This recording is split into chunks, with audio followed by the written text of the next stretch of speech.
Buenas tardes, vamos a continuar con los cuadros que habitualmente los gastroenterólogos vemos en conjunto con los médicos de emergencia y que son aquellas cosas que ustedes habitualmente siguen viendo en temas gastroenterológicos de manejo de ustedes.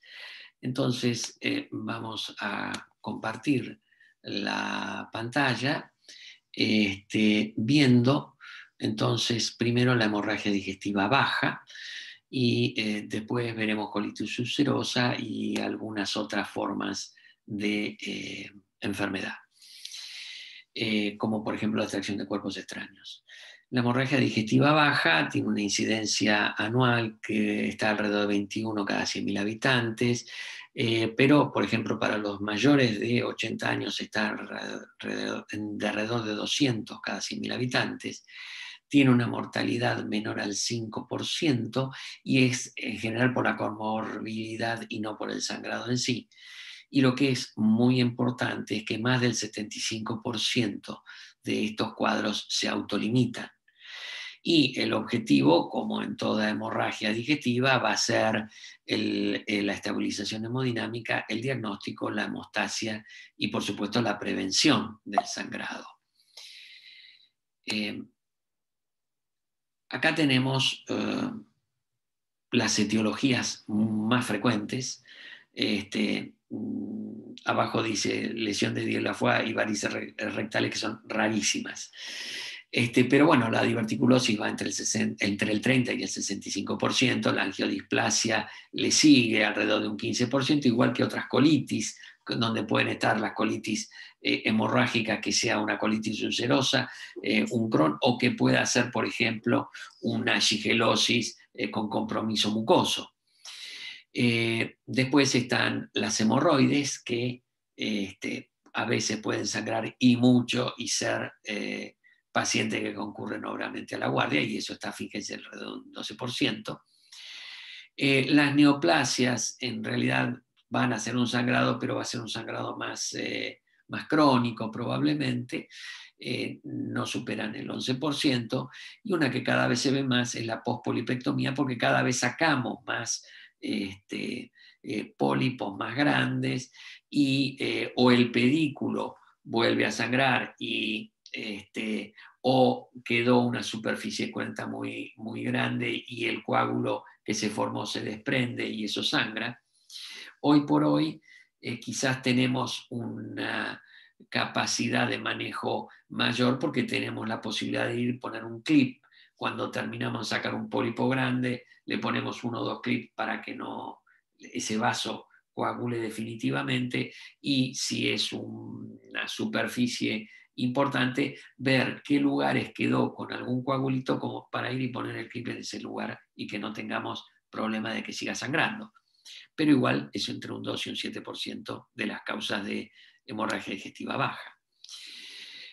Bueno, como la misma preocupación que hemos visto en el caso de hemorragia digestiva alta, el timing de la endoscopía, y estos son 2 trabajos publicados hace unos años, en el 2005 y el que viene atrás en el 2010, en el cual se ve qué beneficio tiene hacer una endoscopía urgente, probablemente sin limpieza intestinal, sino lavando, hay unas bombitas por las cuales inyectamos agua a través del canal de trabajo del endoscopio y podemos ir limpiando, sobre todo en aquellos pacientes que han sangrado mucho, porque lo que tenemos que sacar es sangre y la vamos diluyendo con el agua y limpiamos con bastante exactitud.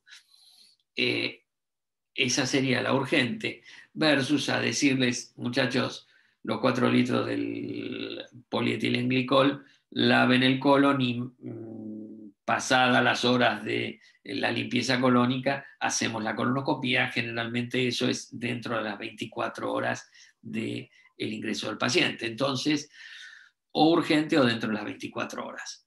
Fíjense que aún en el urgente, el diagnóstico definitivo está en el renglón donde está el recuadro rojo, en 21 pacientes de los 50 que se aleatorizaron a la urgente, o sea, el 42% de las veces hicimos un diagnóstico definitivo de sangrado. Está bien, 22% en la que se hizo el tratamiento estándar.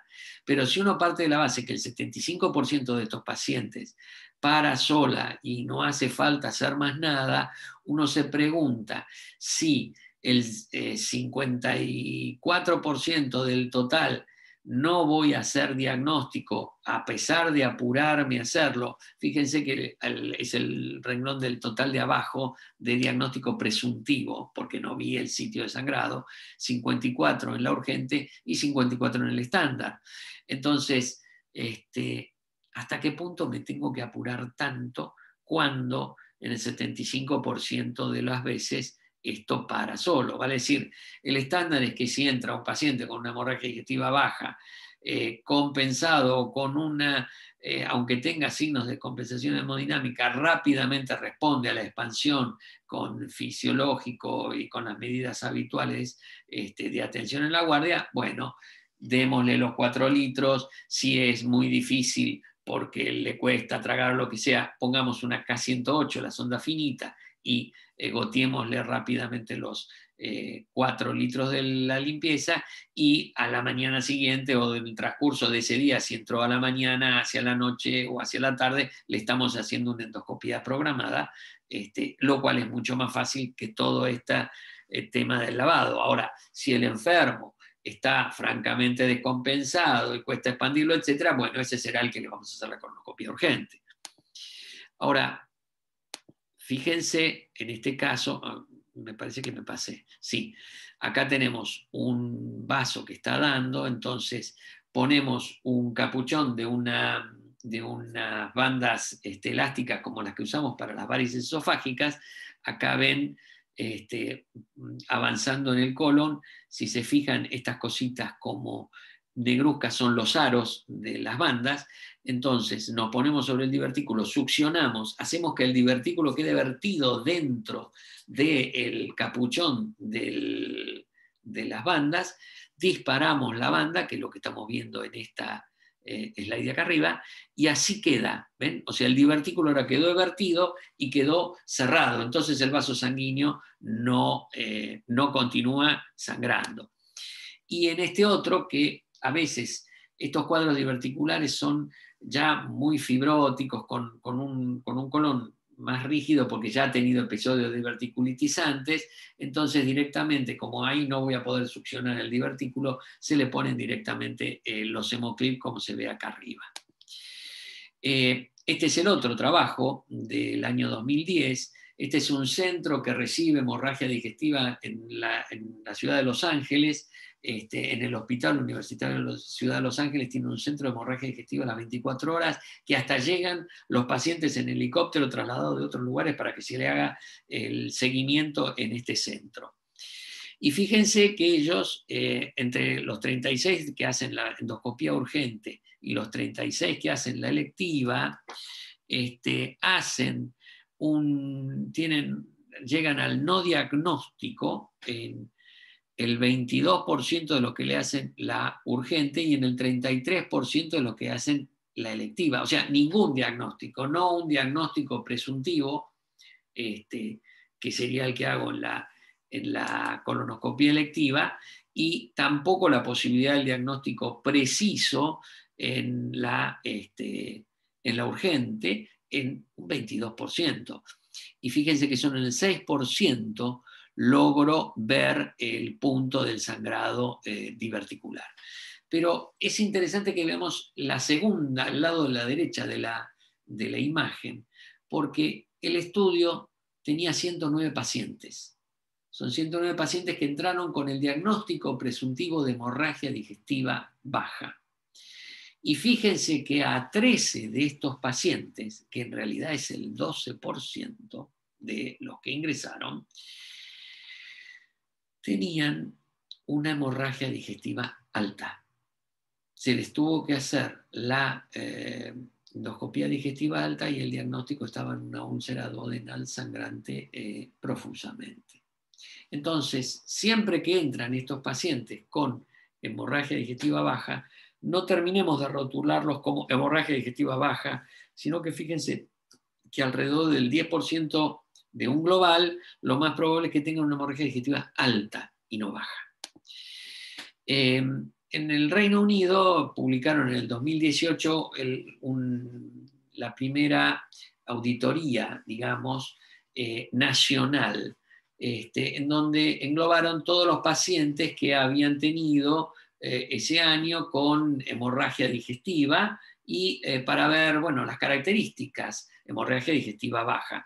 Como la población de Inglaterra casi toda está cubierta por el Seguro Social de atención, estos datos son recabados de una auditoría de justamente ese registro nacional. Y bueno, lo que nos encontramos, fíjense, por ejemplo, son 2.520 pacientes. Requirieron transfusión de sangre el 26% de los pacientes. Si dijimos que el 75% paraba solo,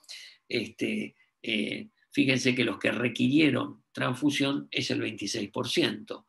Ahora, fíjense en Inglaterra, la endoscopía, en qué baja tasa la utilizaron. 3.9% de los pacientes hicieron colonoscopía total, 21.5% hicieron la rectoscopía flexible, el 3.3% la rígida, eso da un total de 28.7%. Fíjense que en el 11.3% hicieron endoscopía digestiva alta, porque el sangrado no era bajo. También la radiología es bajo, entre un 20 y un 25% del total. Intervención radiológica a través de una angiografía, 1.5% y embolización 0.8%. Y fíjense, number of inpatient investigation, inpatient investigation, es el 48%. O sea, 48% de los pacientes que tienen el diagnóstico de hemorragia digestiva baja en ese año en Inglaterra no recibieron ningún estudio como internado. Se operaron el 0,2% de los pacientes. Vale decir, esto habla justamente de la autolimitación, de la poca mortalidad asociada, que está más por las morbilidades que por la enfermedad en sí. Pero fíjense, el 48% de los pacientes que fueron a la emergencia por hemorragia digestiva baja no recibieron estudios de internación porque se les dio de alta desde la emergencia para seguir siendo estudiados después en forma ambulatoria. Y cuando uno va a ver los diagnósticos, y bueno, está todo esto muy relacionado a la edad. Fíjense, la enfermedad diverticular, el sangrado diverticular era el 26%, el sangrado de tipo colitis, tenga todas isquémicas, infecciosas, inflamatorias, etcétera, está en un 13.6%. Las lesiones tipo hemorroides, fíjense, está en el 12.1%, pólipos y todo lo demás son pequeños porcentajes, y un 22% no llegaron a tener un diagnóstico definitivo etiológico, cuál fue la causa de su sangrado. Ahora, cuando uno mira las tablas divididas por edad, fíjense que la enfermedad diverticular en los menores de 60 años es un 13% y en los mayores de 80 años es un 35.4%. O sea, tenemos que tener muy en cuenta la edad del paciente para pensar en qué tipo de etiología relacionada con la causa de su hemorragia digestiva baja. El cáncer de colon, la malignidad, digamos, en líneas generales, sumando colon, recto, ano, etc., 2.6% en menores de 60 años, 7.6% en mayores de 60 y 7.3% en mayores de 80.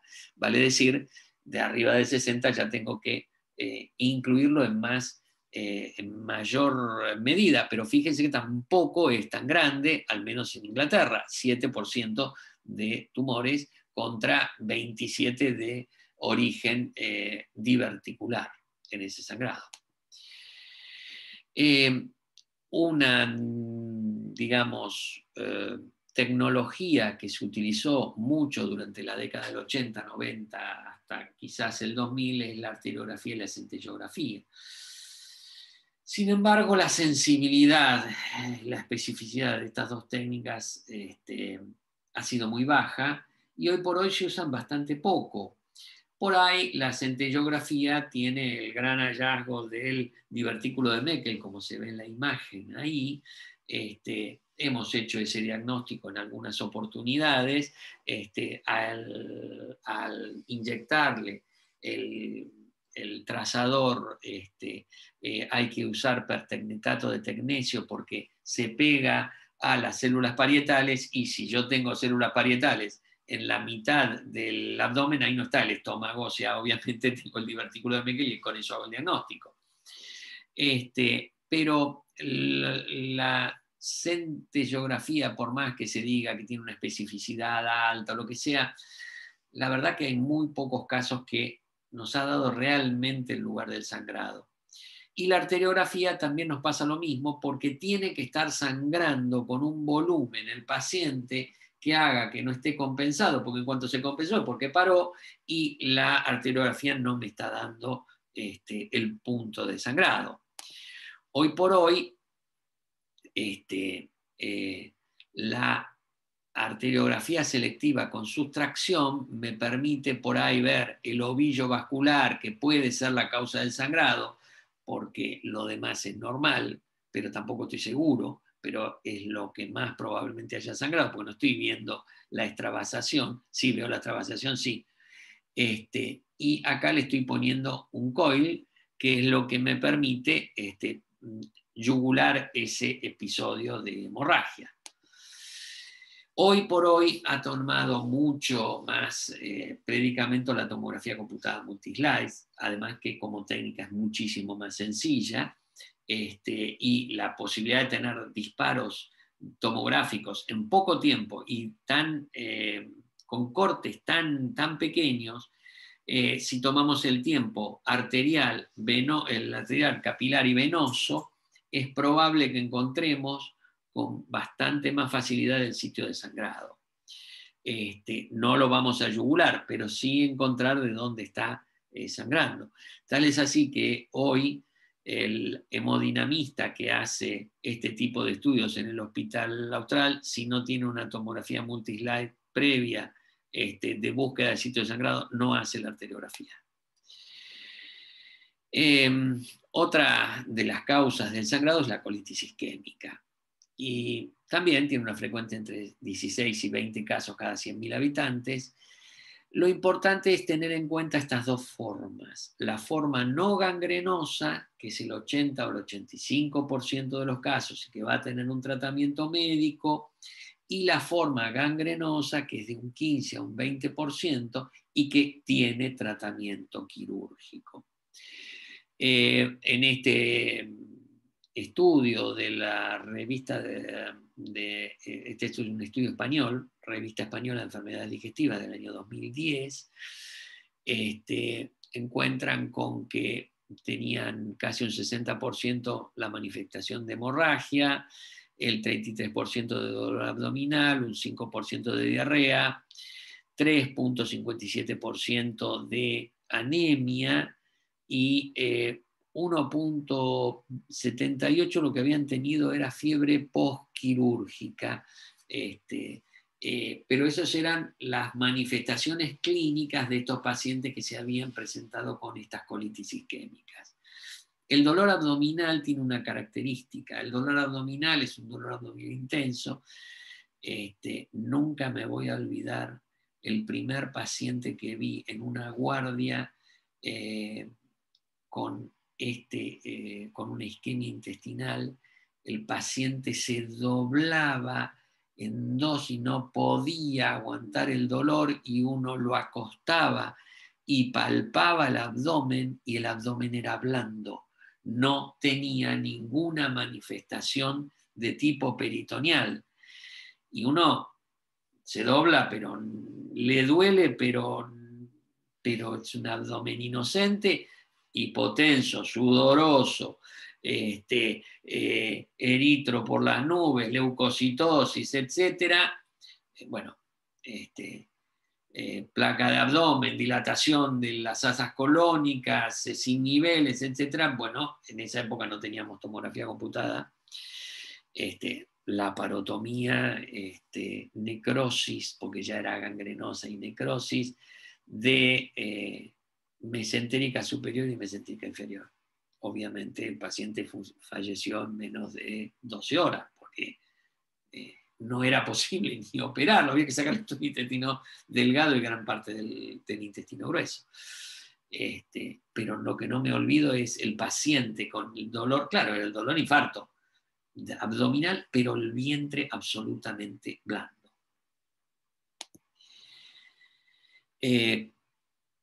Cosas a tener en cuenta son obviamente los antecedentes, el 61% de pacientes hipertensos, el infarto previo en el 52%, el tabaquismo es una de las cosas que uno más tiene que considerar por la esclerosis de los vasos que produce, 26% de ellos con diabetes, 22% de cirugías vasculares previas, 22% de dislipemias. Y la clasificación endoscópica nos permite ubicar a estos pacientes en formas agudas y formas crónicas, las agudas menos de 20 días, las formas crónicas más de 20 días. Fíjense ahí las características de cómo se ve la mucosa en el leve, en el moderado y en la severa. En la severa estas membranas grisáceas son las que rápidamente a uno lo hacen pensar en una necrosis severa, y uno no sigue haciendo la colonoscopia para que el aire no termine de perforar el colon, porque ese es un paciente quirúrgico.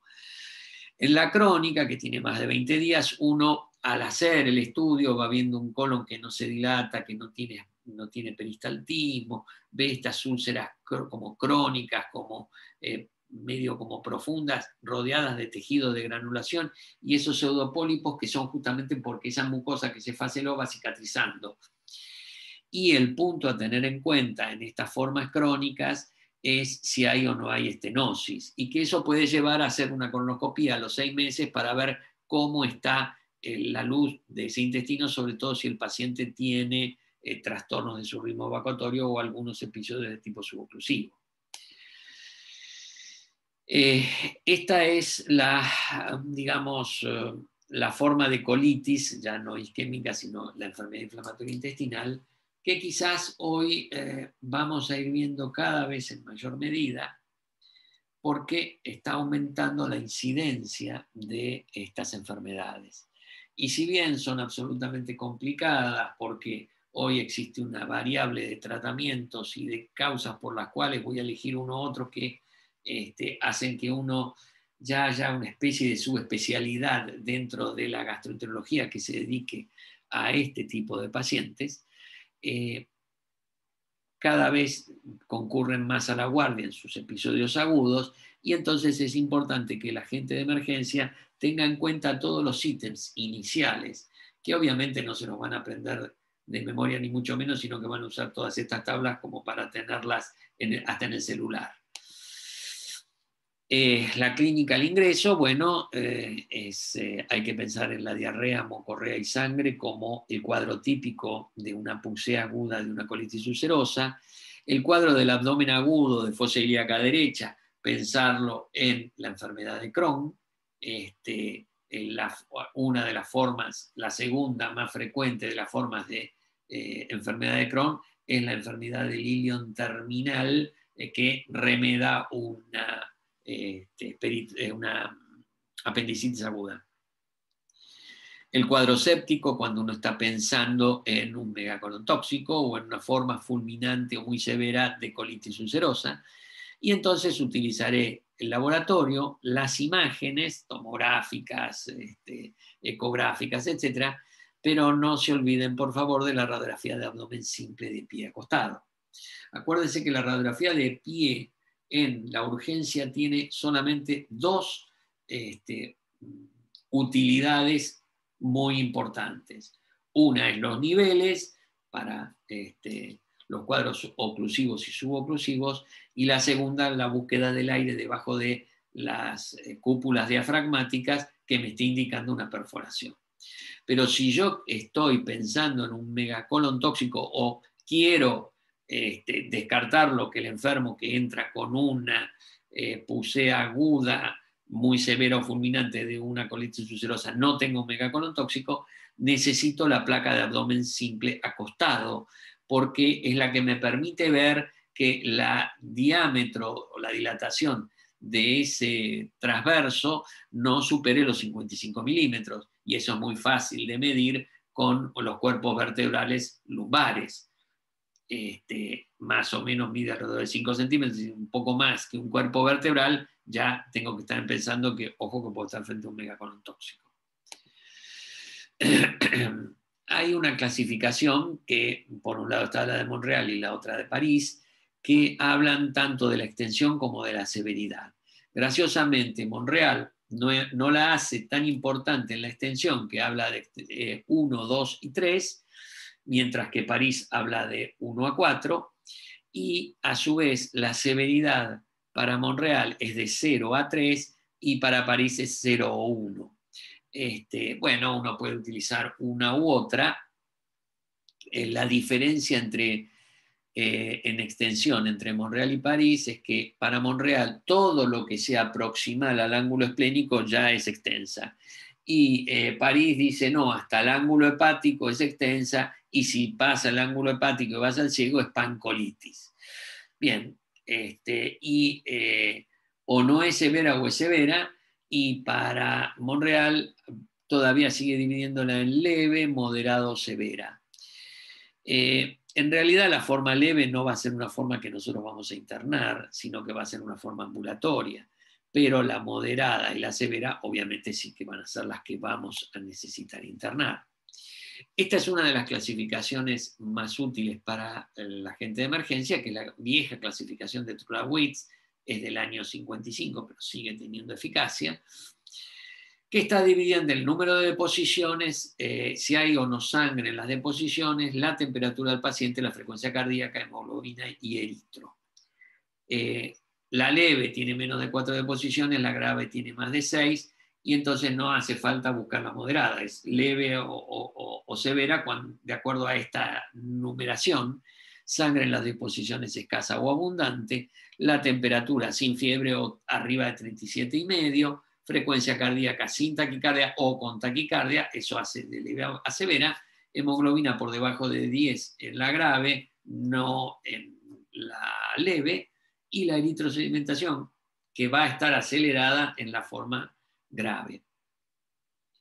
Y estas son cosas que en cualquier guardia uno puede medir fácilmente. Esta otra clasificación, que es el índice de actividad de la colitis ulcerosa, es del American College of Gastroenterology, de las guías de práctica clínica de manejo de enfermedad inflamatoria intestinal moderada severa del año 2019, y que no ha cambiado en estos 2 últimos años. Ellos clasifican lo que sería remisión, que es lo que está en la columna de la izquierda. Leve y moderada barra severa es la forma leve o la forma severa vista recién en el esquema de Trulla.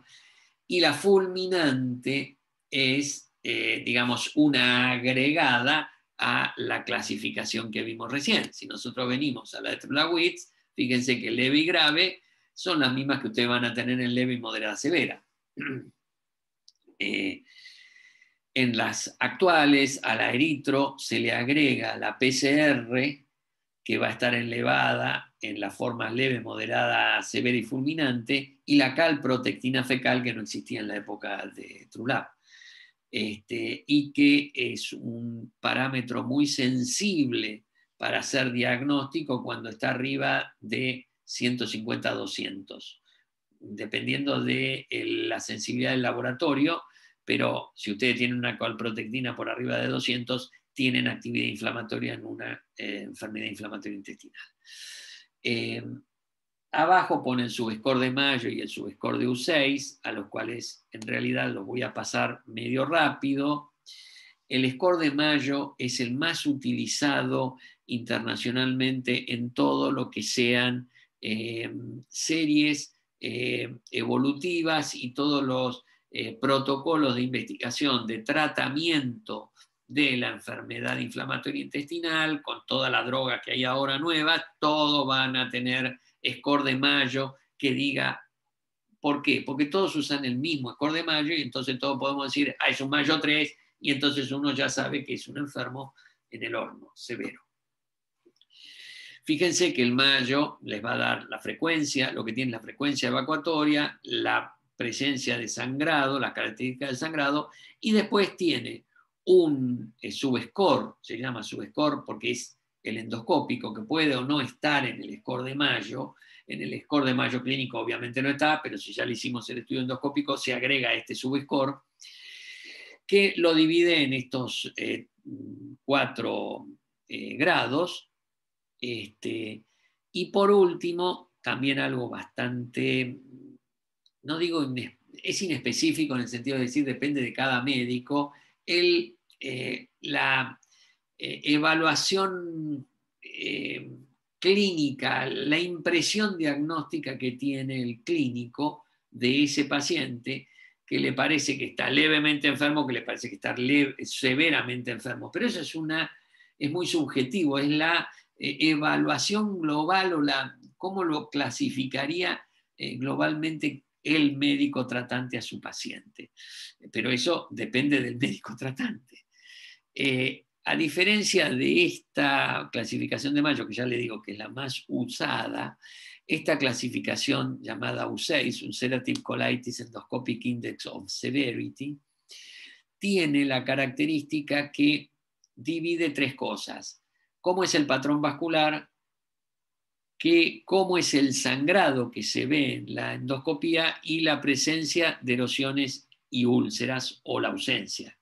Entonces, uno va puntuando, pero en una forma mucho más precisa. El patrón vascular, si el patrón es normal, si empieza a desaparecer, pero desaparece en forma parcelar, o si desaparece totalmente, y si realmente apenas se ve el vasito o se ve una parte del mismo porque está obliterado, eso es más objetivo. Y 2 o 3 endoscopistas pueden más o menos poner la misma puntuación, con lo cual hace que esta clasificación sea más objetiva.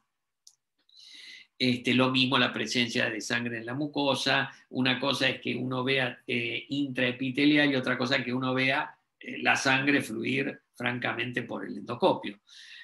Lo mismo si estoy viendo una erosión, si veo una úlcera superficial o si veo un cráter. Entonces, la puntuación la voy a ir haciendo mucho más objetiva. Un Mayo de 0,1 es un Mayo que puede estar hablándome de remisión endoscópica. El U6 tiene que ser menor de 1, ya un U6 de 2 no me está hablando de remisión. Y eso es importante hoy para hablar de efectividad de los tratamientos. Hoy por hoy se intenta, porque no siempre se puede, llegar a la remisión endoscópica, que estaría hablando de una cicatrización de la mucosa. Hay otros predictores de severidad para tener en cuenta.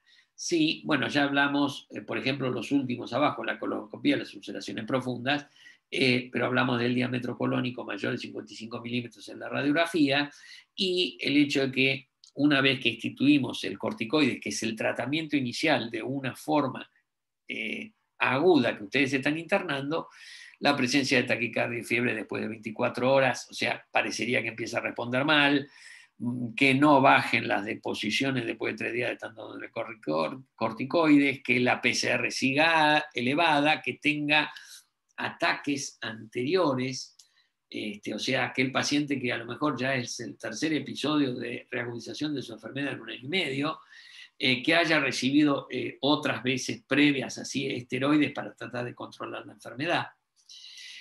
Todas esas hablan de que va a ser más difícil el tratamiento.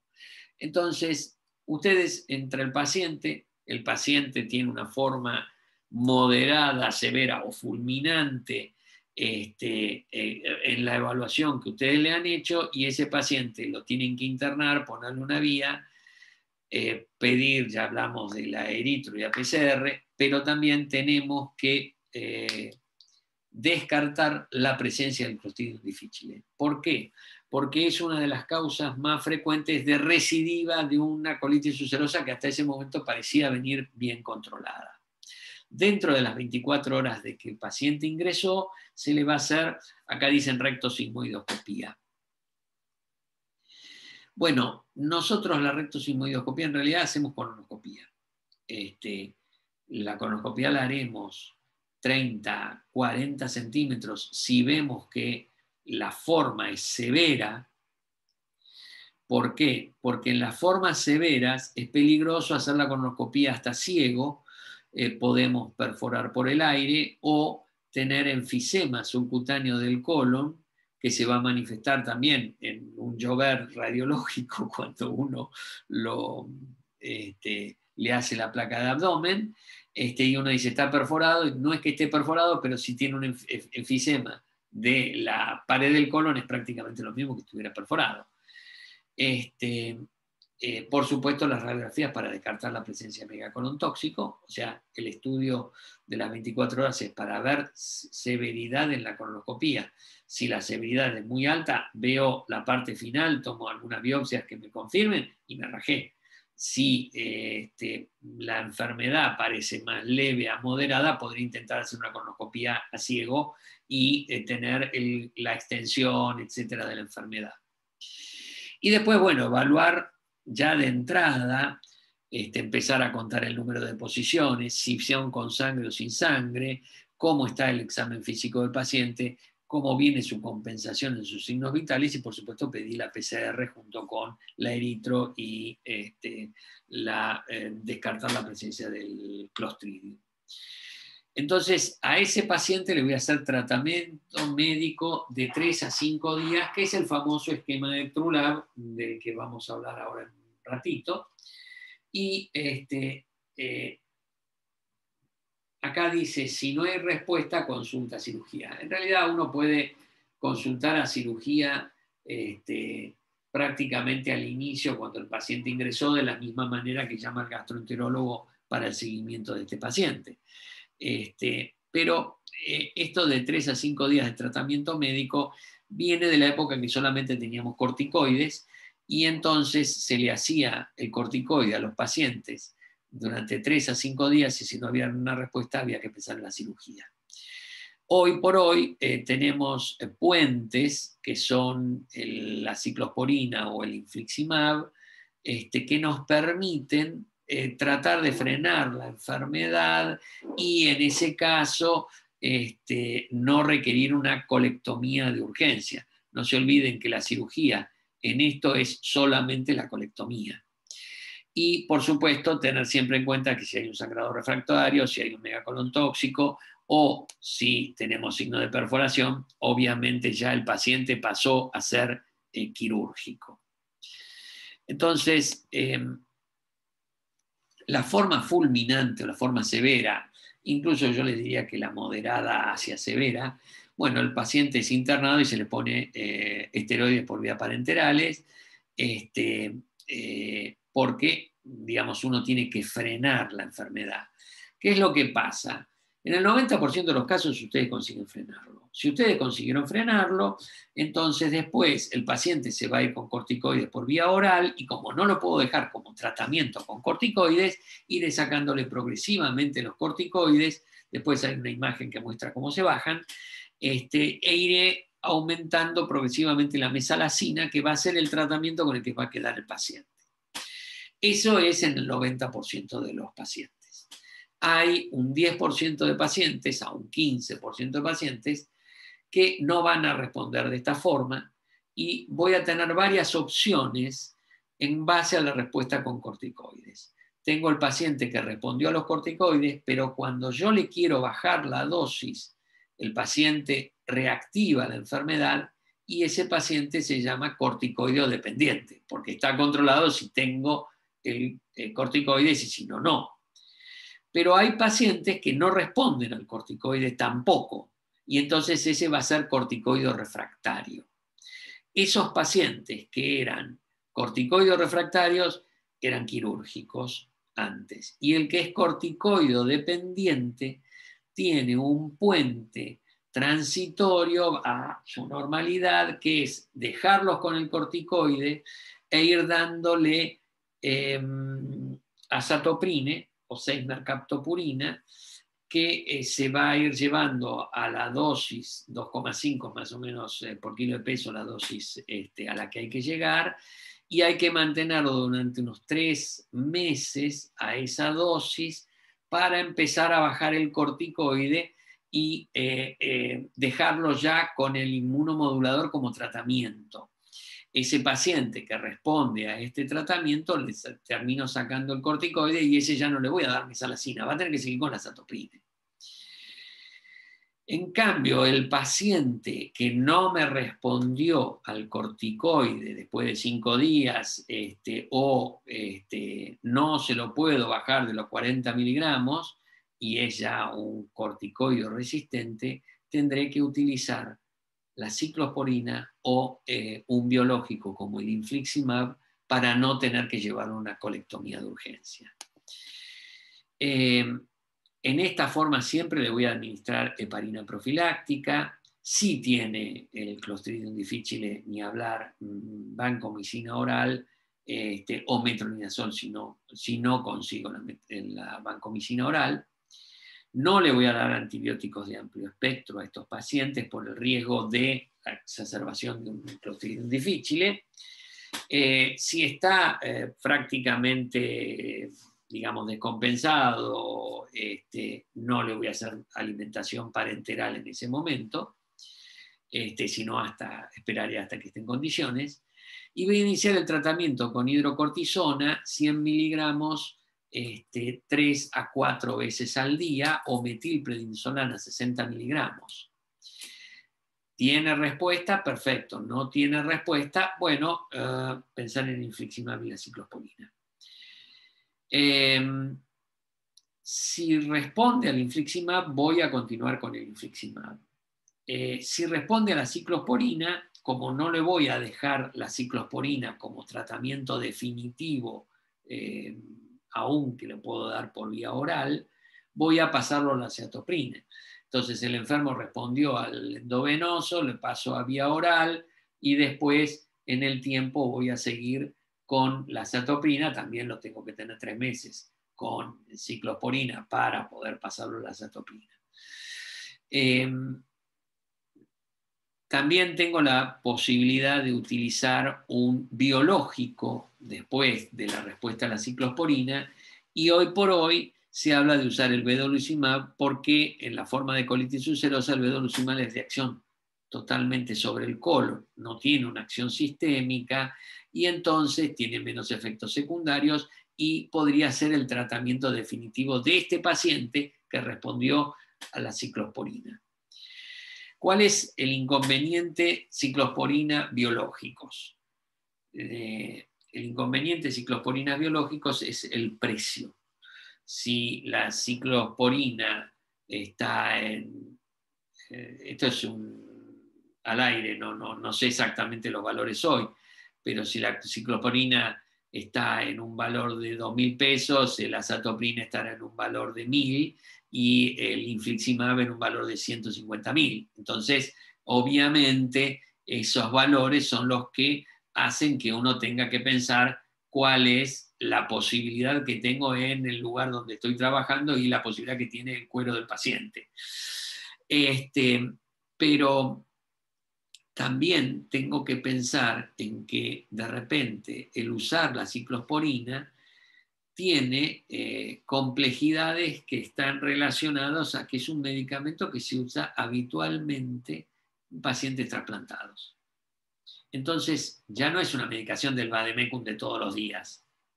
En el Hospital Austral tenemos trasplante hepático, trasplante renal, médula, etc. Entonces, el residente de clínica está acostumbrado a regular y manejar la ciclosporina. En un hospital general de agudos, sin ir más lejos, hasta en el Bonorino Dondo, que es el Hospital Nacional de Gastroenterología, que recibe montones de estos pacientes complicados de enfermedad inflamatoria intestinal, no están acostumbrados a la ciclosporina porque no la hacen en ese hospital. Y entonces recurren al biológico, que es una inyección al momento cero, a las 2 semanas, a las 6 semanas y después cada 8 semanas. Entonces, sí tengo que tener una posibilidad de colocación de vía venosa amplia periférica, inyectar el infliximab dentro de 2 horas, diluido, etcétera, para que no se extravase, porque si no genera anticuerpos que le quitan potencia a la droga, pero es una droga que la di 4 veces y después cada 8 semanas. Tiene un esquema mucho más fácil que el de la ciclosporina, que hay que estar midiéndolo y dosándolo todos los días para no estar por debajo o no irse peligrosamente para arriba. Pero bueno, eso depende de la posibilidad de la institución, a pesar de los valores tan disímiles de este tipo de medicamentos. Acá hablábamos de las dosis de disminución de los corticoides. El rango de dosis para inducir la remisión oscila entre 40 y 60 miligramos día, o sea, 1 miligramo por kilo de peso día, e induce una respuesta entre 7 y 14 días. Y a partir de ahí, yo empiezo a bajar gradualmente 5 miligramos por semana hasta que llego a los 20. Cuando llego a los 20, puedo bajar de A5 a de 2,5 por semana hasta sacárselo, pero siempre tengo que tener otro medicamento que lo reemplace. Si el paciente responde bien y le voy dando mesalazina, la tengo en la dosis máxima de mesalazina cuando empiezo a bajar ya de los 20 miligramos de corticoides. Si el paciente no respondió al corticoide, obviamente tendré que pasar a la cetoprina o a los biológicos.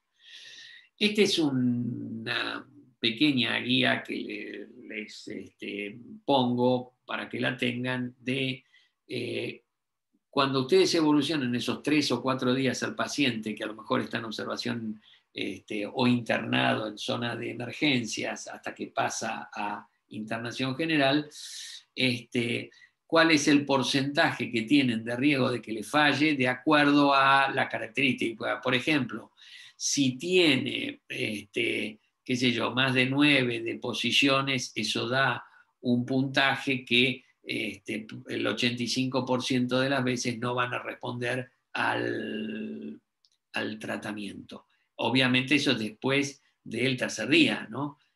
No a partir del primer día.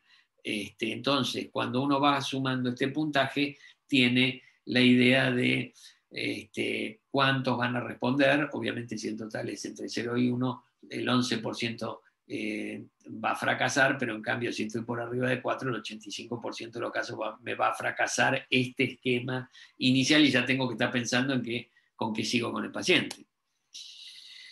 Bueno, con que sigo una de esas posibilidades es la ciclosporina, que tiene un rápido comienzo de acción, es efectiva para controlar la pusea aguda de la colitis ulcerosa por vía endovenosa, consigue resultados más o menos una semana, o sea, tuvimos 3 a 5 días con el corticoides, 7 días con la ciclosporina, con el corticoides a dosis alta durante ese tiempo, y después sacamos el corticoide y vamos tratando de llegar la ciclosporina oral a una ciclosporina de la endovenosa a una ciclosporina oral. Obviamente con esto el riesgo de cirugía de colon de urgencia francamente disminuye. Y bueno, ahí está diciendo la dosis de la ciclosporina y cuándo se empieza a usar. Y una vez que respondió, bueno, tendré que pensar en azatoprina o lo que hablamos antes de un biológico. El infliximab es tan efectivo como la ciclosporina en las formas agudas, lo que pasa es que se da una dosis alta. La dosis habitual es de 4 a 5 miligramos por kilo de peso, y en esto la infusión inicial que se hace en el paciente que tiene la colitis ulcerosa severa o fulminante es 10 miligramos por kilo de peso.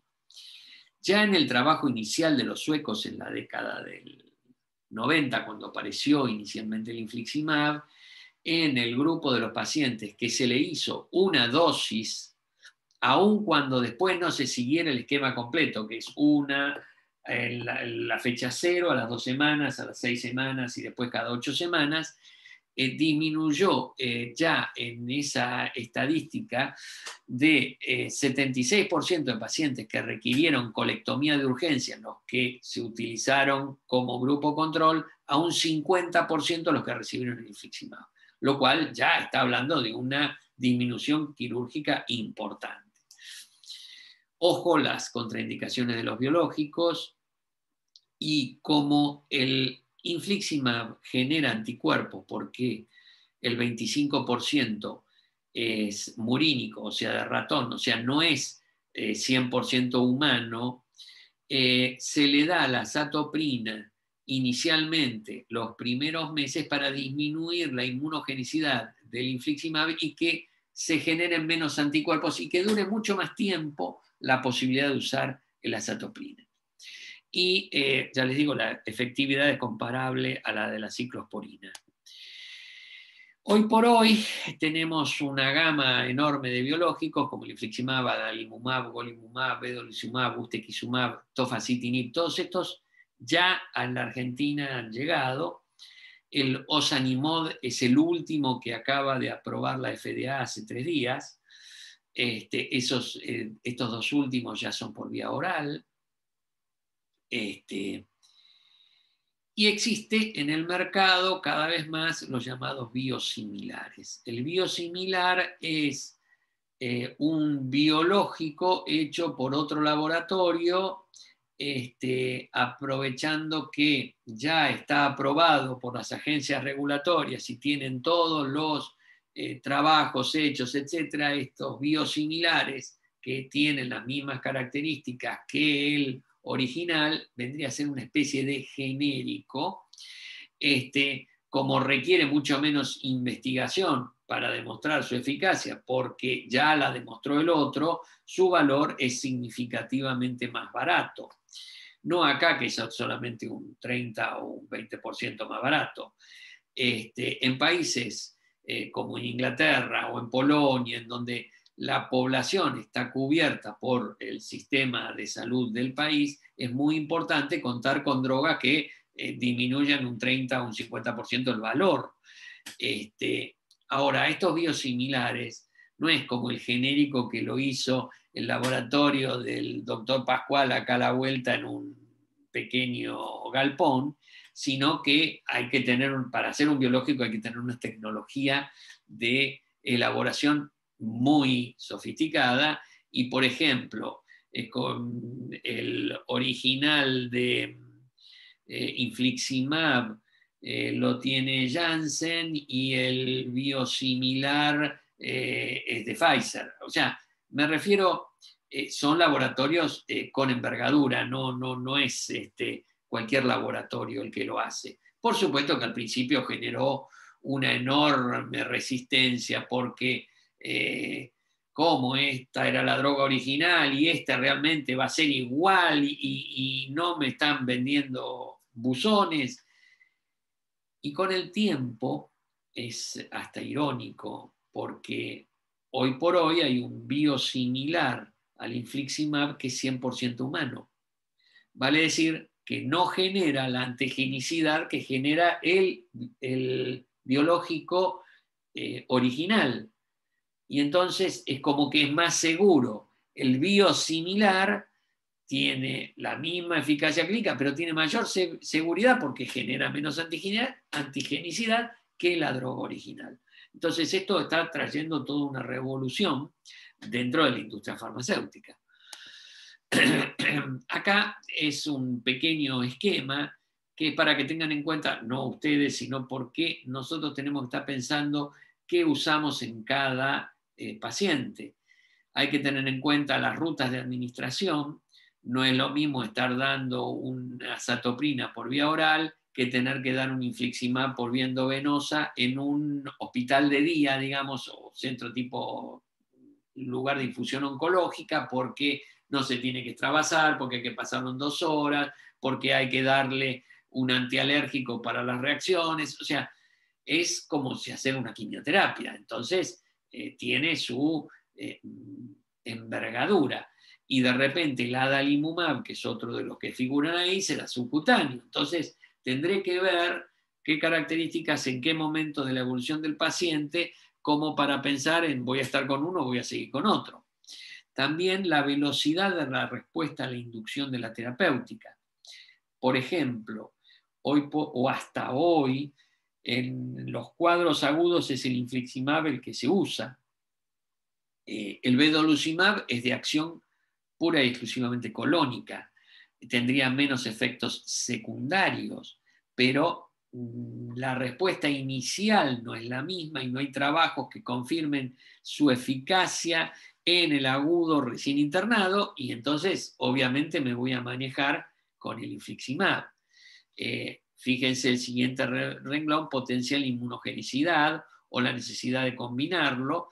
Fíjense que azatopina lo combinamos los primeros meses con el infliximab para que haya menos inmunogenicidad.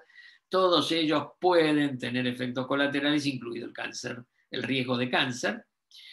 La persistencia, si yo tengo anticuerpos contra un biológico, va a perder su eficacia y voy a tener que pasar a otro. La posibilidad o qué facilidades tengo en mi centro como para una infusión o para monitorear la droga, y por supuesto el costo. Entonces eso hará que de repente use un biológico o un inmunomodulador, depende de la situación, y eso es lo que vamos viendo con cada paciente, y es como que vamos haciendo una receta de cocina específica para cada individuo. Obviamente todo esto no es lo que hacen ustedes, pero para que tengan un panorama de hacia dónde va el tratamiento de la enfermedad inflamatoria intestinal. Estos, bueno, son 2 esquemas de lo que se hace desde el día 0, que es lo que estuvimos hablando hasta ahora, en un paciente adulto, las investigaciones basales en cuanto a si tiene Clostridium difficile, las definiciones para hablar de grado de severidad, la sigmoidoscopía dentro de las primeras 24 horas y el tratamiento de ingreso. Fíjense que en la medida en que el paciente continúa en observación, en la guardia, y queda ya como internado, lo primero que pone ahí, Senior Gastroenterology Review. En realidad no es que sea senior, es que sea alguien que esté dedicado a la enfermedad inflamatoria intestinal, porque es el que va a tener manejo para saber cómo vamos a ir siguiendo cada uno de estos pasos. De la misma manera que vamos a pedir una consulta con el cirujano para ver que no sea quirúrgico. Esto es, perdonen. Esto es cómo vamos a seguir con el paciente después del tercer día, teniendo en cuenta todo esto de lo que hablábamos, de si responde, si no responde, si le voy a dar la ciclosporina, si le voy a dar la infliximab, etcétera, si lo voy a operar o cómo voy a seguir. Y este es el algoritmo de los días sucesivos. Por supuesto, no va a tener una relación directa con ustedes, pero así ya van viendo cómo queda todo el enfoque del paciente. Bien, este es el último punto que vamos a hablar, que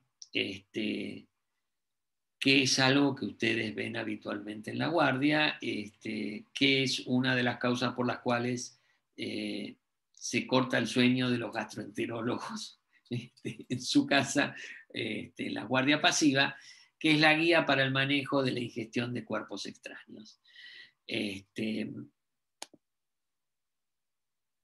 Hay algunos parámetros así básicos.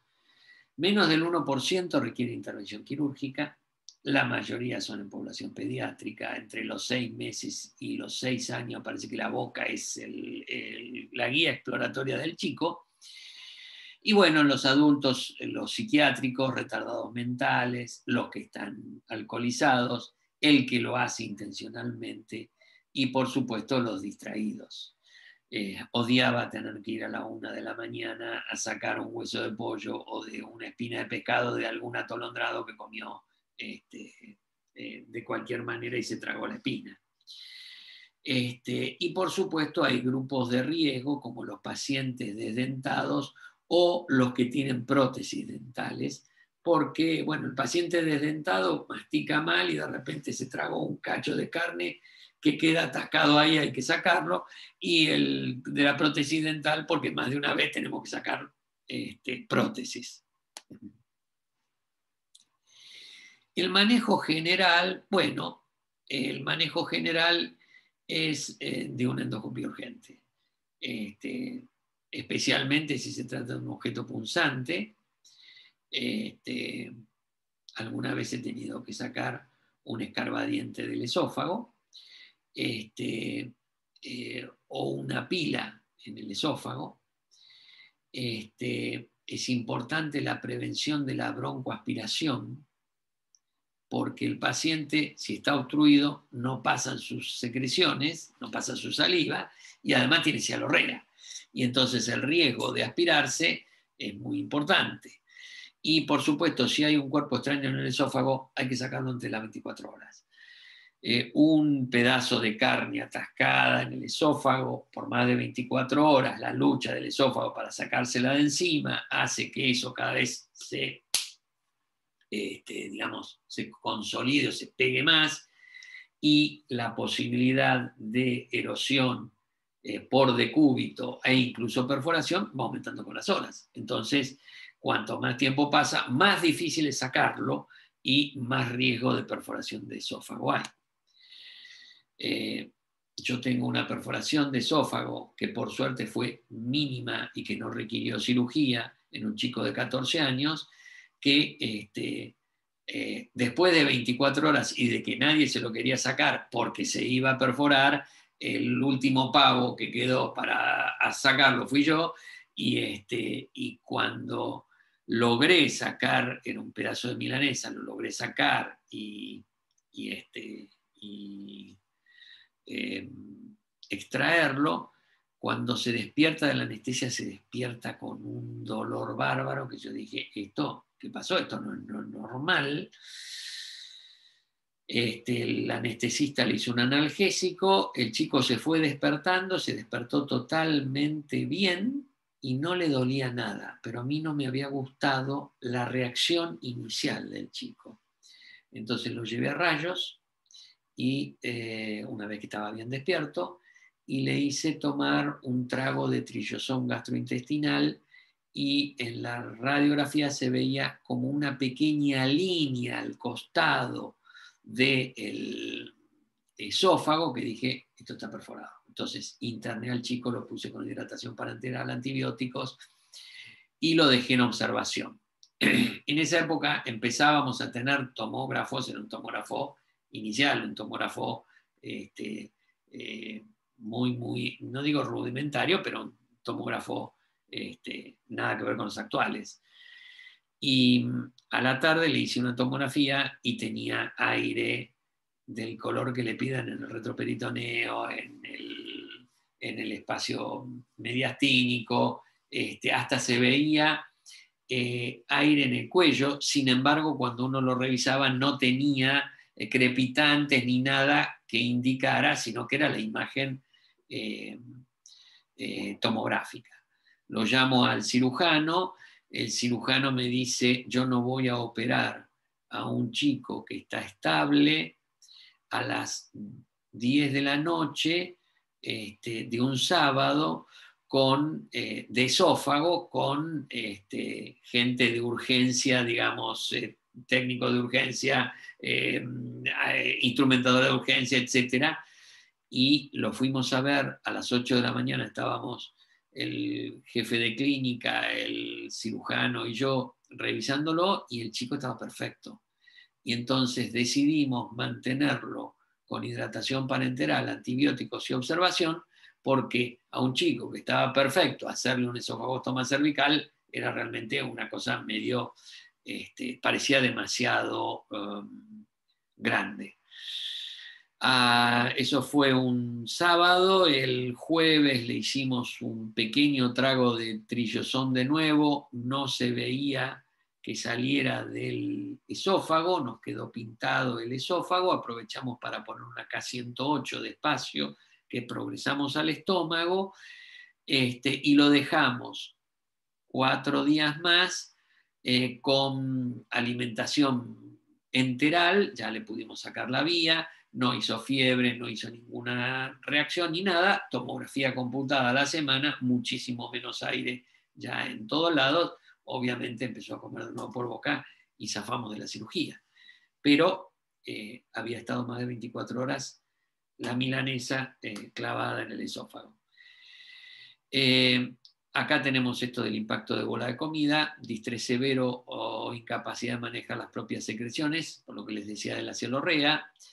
Hay que tratar de removerlo en bolo, en bloque, o si no lo puedo sacar en bloque, lo voy rompiendo con una pincita. Hasta teníamos una especie de ansa de polipectomía, pero montada sobre un catéter metálico, no de plástico. Entonces, enlazábamos algunos de estos cuerpos extraños cuando eran muy grandes, parte del cuerpo extraño lo enlazábamos con, con este lazo, con el cuerpo firme, y cortábamos como si fuera un cuchillo, porque iba cortando contra la superficie del catéter metálico y eso le daba consistencia y entonces iba cortando y entonces al ir haciéndolo más pequeño, de repente uno va metiendo aire en el esófago, eso hace que algo se dilate y cuando disminuyó el tamaño empieza a bajar. Y uno, si es un bolo de comida, de carne, lo que sea, si no es un hueso y si no es una espina, sino que es carne o, por ejemplo, un cartílago de pollo con algo de carne, uno lo puede mandar al estómago porque el ácido clorhídrico lo va a hacer pelota y no tengo todo el problema de sacarlo, sino que lo mandé. Y entonces, bajo control endoscópico, lo hago progresar. La otra opción que tengo es colocar un sobretubo, porque cuando tengo que entrar varias veces para sacar pedazos y entrar y sacar, corro riesgo de lastimar con el endoscopio. El sobretubo es como una manguera flexible de una especie de plástico muy maleable que pasa por fuera del endoscopio, que es como una vaina. Y es una vaina que mide 35 centímetros. Entonces, ¿qué es lo que hago? Entro con el endoscopio, progreso hasta el cuerpo extraño y lentamente progreso por afuera, en general lo voy rotando para que no pellizque la mucosa contra el endoscopio, lo voy progresando hasta que llego prácticamente a la altura del cuerpo extraño. Entonces eso ya me permite entrar y salir con el endoscopio sin producir ningún tipo de lesión porque ya lo tengo por dentro de una protección, hasta que ya tiene un tamaño que lo puedo sacar hasta con el sobretubo. También se recomienda el uso de glucagón, 1 miligramo endovenoso, porque eso relaja el esófago. Cuando los objetos son romos, como las monedas, tengo las pinzas de diente de ratón, que es la pinza de biopsia, la de cocodrilo, que es una pinza un poco más extensa, o unas canastillas que pueden ser de red, se llama Rosnet esta, o la canastilla de Dormia para sacar cálculos de la vía biliar, que me permiten agarrar un cuerpo extraño y sacarlo. Cuando se trata de objetos romos, también puedo hacerlos progresar al estómago y como son romos no va a haber lastimadura y van a salir por el caño de escape. En el estómago, si ya está en el estómago, puedo esperar. Si es medio grande, porque tiene más de 2,5 centímetros, es poco probable que pase por el píloro y entonces tendría que hacer la endoscopía. Y al otro podría hacerlo ver su progresión. Por ejemplo, uno dice, sí, las pilas hay que sacarlas de inmediato. Y yo he visto que en los chicos, si la pila, de repente el chico no está en ayunas, y lo dejan los pediatras y no le hacen la endoscopía, digo, pero se les va a pasar al duodeno. Sí, si pasa al duodeno, a mí qué me importa si total la pila en medio alcalino no me va a hacer nada. Claro, el problema de la pila es si se queda en el esófago o en el estómago, pero si pasó al duodeno, ya el medio no, aunque se abra, no va a producir la perforación. La mayoría de los objetos progresan en 4 a 6 días. A veces llegan hasta 4 semanas. Si el paciente no tiene ningún tipo de síntoma, y bueno, yo le voy a hacer una radiografía por semana. Más de 3 o 4 semanas en el estómago, obviamente saquémoslo. Y cirugía, ¿cuándo? Y solamente cuando hay algún signo como fiebre, dolor abdominal, vómito porque se obstruye, etc. Y ahí tengo que ir a sacarlo perentoriamente por vía quirúrgica. Los objetos largos, las cucharas, los cepillos de dientes, etc., estos hay que sacarlos. Y eso se hace con mucha facilidad con el uso del sobretubo, siempre poniéndolo en línea con el sobretubo para sacarlo. Y uno trata de que, si por ejemplo es una cuchara, uno trata de poner la parte de la cuchara dentro del sobretubo. Si la cuchara es grande, en realidad uno al revés, trata de poner dentro del sobretubo el cuerpo y la parte de que se sostiene la cuchara. Y entonces uno la enlaza bien con el ansa de polipectomía, la mete dentro del sobretubo todo lo que puede hasta que toca, porque ya no pasa por el sobretubo, y entonces con un asistente que mantenga firme el ansa que sale del endoscopio y la tenga bien cerrada y firme para que no deslice de nuevo para abajo. Y agarrando firme el endoscopio donde quedó fijo en el sobretubo, uno extrae el sobretubo y sale todo. Este tipo de objetos largos son los que uno ve en los presidiarios que por tal de salir un rato a la calle son capaces de meterse cualquier cosa. Los objetos cortopunzantes son muy peligrosos. Y estos sí hay que tratar de sacarlos en el esófago, son una emergencia médica. El hueso de pollo, la espina de pescado, las agujas e incluso los implantes dentarios cuando tienen puntas. Y ahí uno tiene que ser no solamente muy cuidadoso cuando se acerca y lo va a tratar de mover, sino cómo lo va a orientar para sacarlo. Por supuesto que el sobretubo es fundamental para tratar de meterlo dentro del sobretubo, porque si uno lo puede meter dentro del sobretubo, no se va a trabar nunca en el cricofaringeo ni va a lastimar a ese nivel. Y siempre se hace endoscopía a pesar de que en la radiografía no aparezca. Me he encontrado con montones de espinas de pescado, me he encontrado con cartílagos de pollo que no se ven en la radiografía y que en la endoscopía veo que están y que están obstruyendo a nivel cricofaringeo, por ejemplo.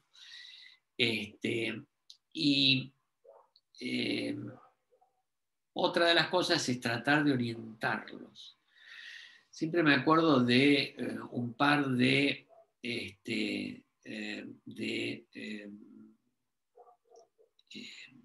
escarbadientes, a los cuales traté, poniendo sobre tubo, de agarrarlos con la pinza, intentar quebrarlo, trayéndolo, o sea, si está transversal, agarrándolo bien del medio para que hiciera digamos, se cierre y entonces uno lo pueda sacar. Porque si uno empieza a jorobar sobre los extremos, lo más probable es que logre desclavar a este metiendo y clavando al otro. Entonces, muchas veces conviene trabajar más desde el medio y tratar de buscar algo que permita cortarlo. Por ejemplo, hay algunos litotritores que son instrumentos que uno usa para cortar un cálculo, que uno lo que hace es pasar una especie de ansa que agarra el cálculo y lo mete dentro de catéter que es metálico para cortarlo. Obviamente no puedo hacer eso con un escarbadiente que esté clavado, pero sí puedo pasarle un alambre, como este litotitor va por fuera del endoscopio, si yo tengo puesto el sobretubo, lo progreso y por el paso un alambre con por este litotritor, y la pinza que sale del endoscopio agarra el alambre y lo saco. Una vez que tengo los dos pasado el alambre, saco el litotritor y paso todo el alambre, porque estos son alambres que miden 4 o 5 metros. Lo paso por dentro de este litotritor y termino como enlazándolo contra una superficie que es firme. El alambre contra esta superficie firme metálica. Y al tirar, uno tiene una especie de cremallera en la que lo van enrollando, termino quebrando una madera como la de un escarbadiente. Pero lo que no puedo hacer es tratar de desprenderlo, porque si lo desprendo de un lado, lo clavé del otro.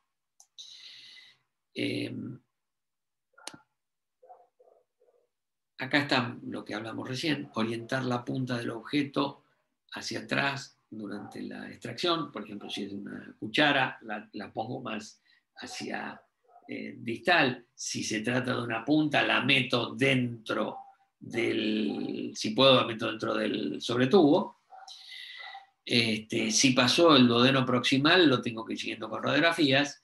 Y la indicación quirúrgica es o la falta de progresión, o el dolor abdominal, fiebre, o que tenga una hematemesis melena, que ya me está indicando un grave compromiso, y por supuesto el dolor abdominal.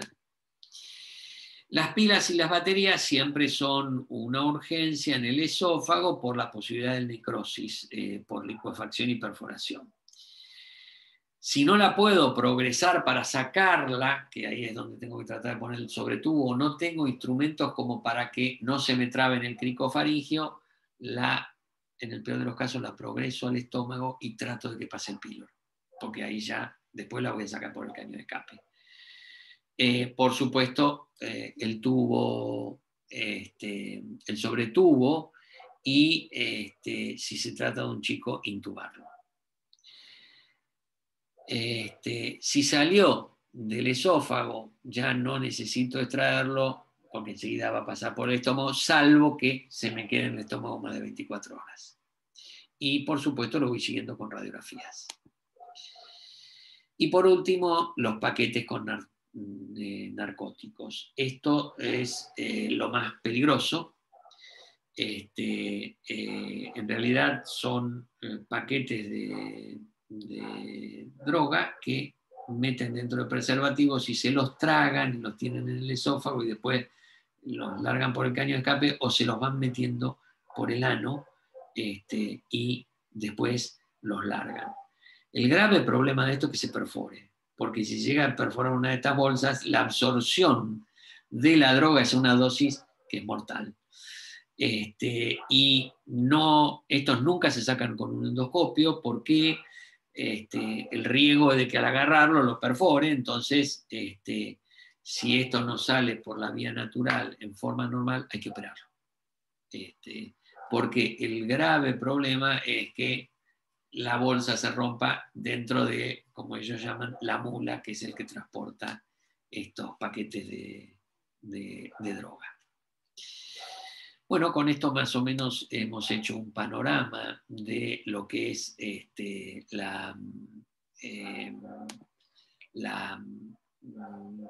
lo que ustedes pueden llegar a necesitar de la gastroenterología en la urgencia.